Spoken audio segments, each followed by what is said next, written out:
Yo, what's up yo? Kembali lagi bersama Movie Movie. Kali ini kita akan merangkum sebuah film yang berjudul Prey.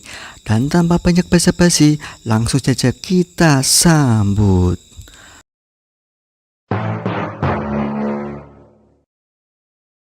Toby, seorang remaja yang sedang mengalami trauma atas kematian ayahnya, dia sangat menyesali kejadian malam itu. Di saat ayahnya meminta bantuan untuk memperbaiki mobil kepada Toby, tapi dia lebih mementingkan bermain HP daripada membantu ayahnya itu. I could use your help in the garage.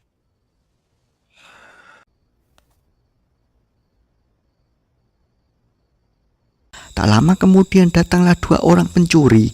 Ayah Toby pun tak bisa berbuat banyak hingga akhirnya tewas terbunuh. No. Toby.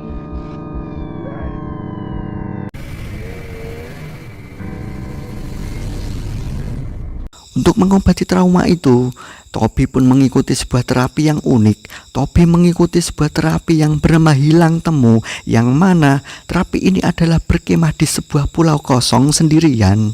Allow you a chance to You're gonna camp on a different island by yourself for 3 days and 3 nights. Sang pemandu wisata yang bernama Kay pun mengantarkan Toby ke pulau tujuan, dan dia berpesan kepada Toby untuk kembali ke tempat ini setelah 3 hari. Here at the crack of dawn in 3 days with your stuff packed.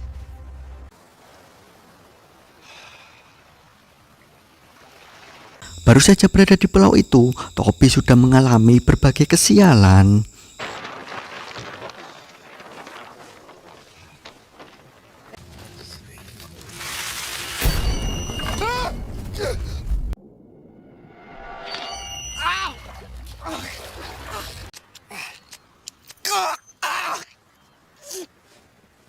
Dia pun mencoba mencari makanan di dalam hutan, bahkan hingga larut malam sekalipun. Namun saat mencari makanan tak sengaja dia melihat makhluk aneh.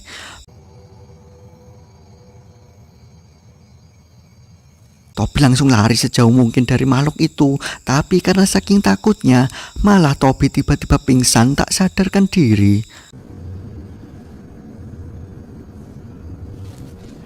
Keesokan harinya dia terbangun dan melihat ada seorang gadis, sebut saja Madeline. Toby yang penasaran itu mencoba mengikuti kemana arah Madeline pergi.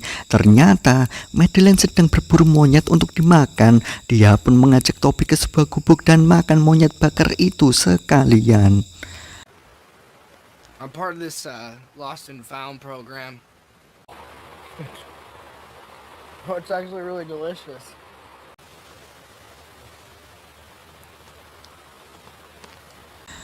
Hari pun mulai gelap.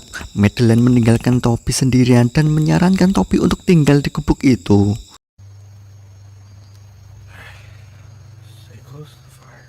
Keesokan harinya, Madeline kembali menemui Toby. Dia mengajari Toby bagaimana cara bertahan hidup sendirian di alam bebas. Sementara itu, Toby sesekali mengajak ngobrol Madeline dan terungkap fakta bahwa Madeline tidak tinggal sendirian di pulau itu. Awalnya dia bersama ayah ibunya, namun kini yang masih hidup hanya dia dan ibunya. It's still here? Just my mother.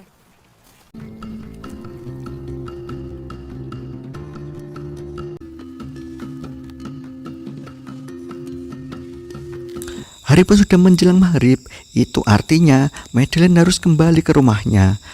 Namun sebelum Madeline pergi, Toby berpamitan kalau besok pagi dia akan pulang. Talking about. I'll see you tomorrow.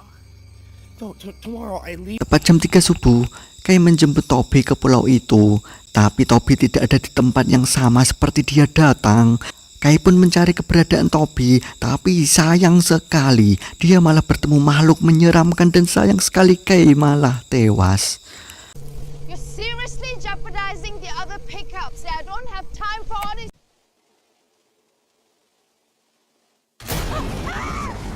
Keesokan harinya Toby kembali ke tempat di mana dia datang, tapi Toby tampak kebingungan karena dia tidak menjumpai Kay. Setelah tengok sana, tengok sini, Toby malah melihat ada kapal yang terbalik.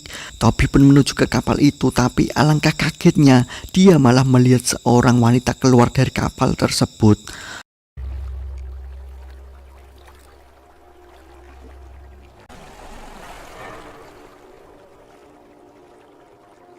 Setelah wanita itu pergi, Toby mencoba memasuki kapal itu dan mencari makanan yang mungkin masih ada yang tersisa.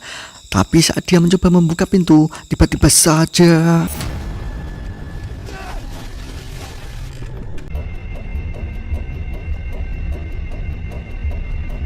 dia pun sangat panik melihat mayat Kai yang sudah terbujur kaku. Akhirnya Toby memutuskan untuk kembali ke dalam hutan, dan di tengah-tengah perjalanannya itu dia menemukan sebuah rumah kayu.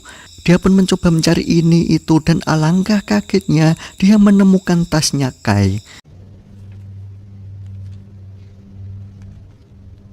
Hey, this is the secret. You copy. Berselang lama dia mendengar suara orang datang, suara wanita misterius kemari yang ternyata dia itu ibunya Madeline. Toby pun langsung bersembunyi dan tak sengaja kepergok oleh Madeline.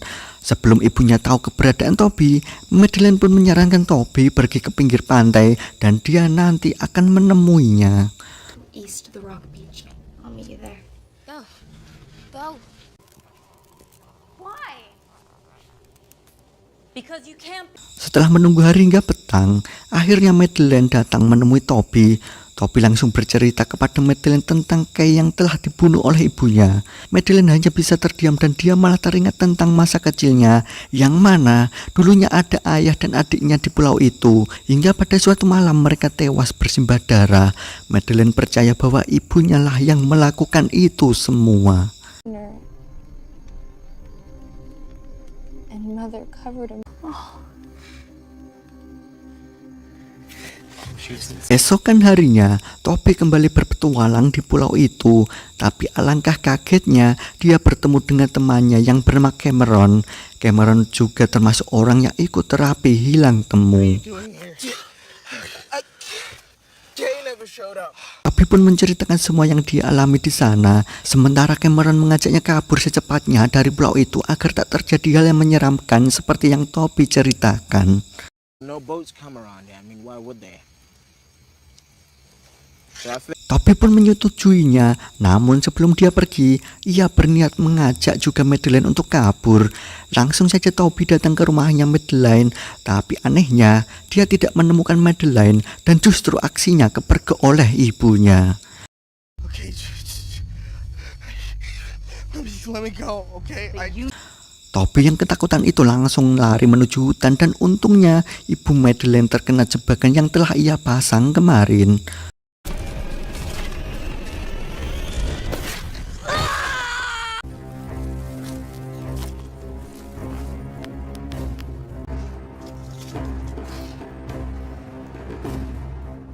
Sebuah fakta yang mencengangkan kembali hadir. Ternyata bukan ibunya Madeline yang membunuh Kai dan juga suaminya. Dahulu kala ada sebuah sekte pemujaan setan, dan setan itu malah masuk ke dalam tubuhnya Madeline yang akhirnya menghabisi semua orang di sana. Who killed Kay? Huh?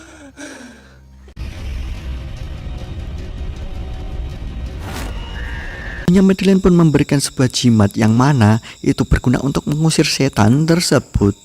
Sementara Cameron yang tadi tinggal sendirian malah tak sengaja mendengar suara-suara aneh. Dia pun mencari asal suara tersebut, namun tiba-tiba saja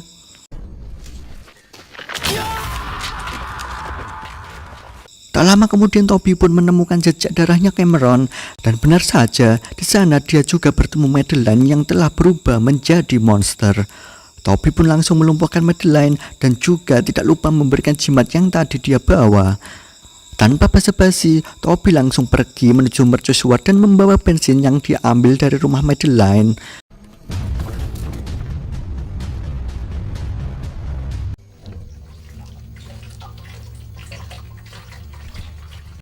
Setelah berhasil menghidupkan kembali mercusuar, Toby pun berniat pergi ke pantai sembari menunggu kapal bantuan datang. Tapi rencana tak berjalan mulus. Madeline kembali datang dan berusaha membunuh Toby.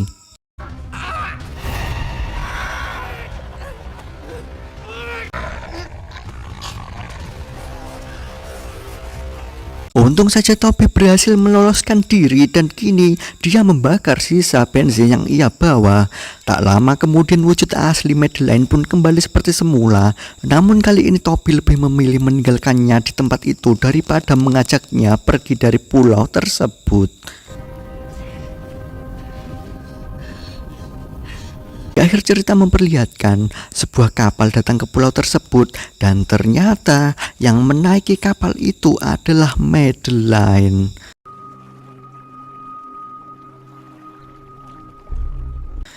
Akhir yang membagongkan dan camat.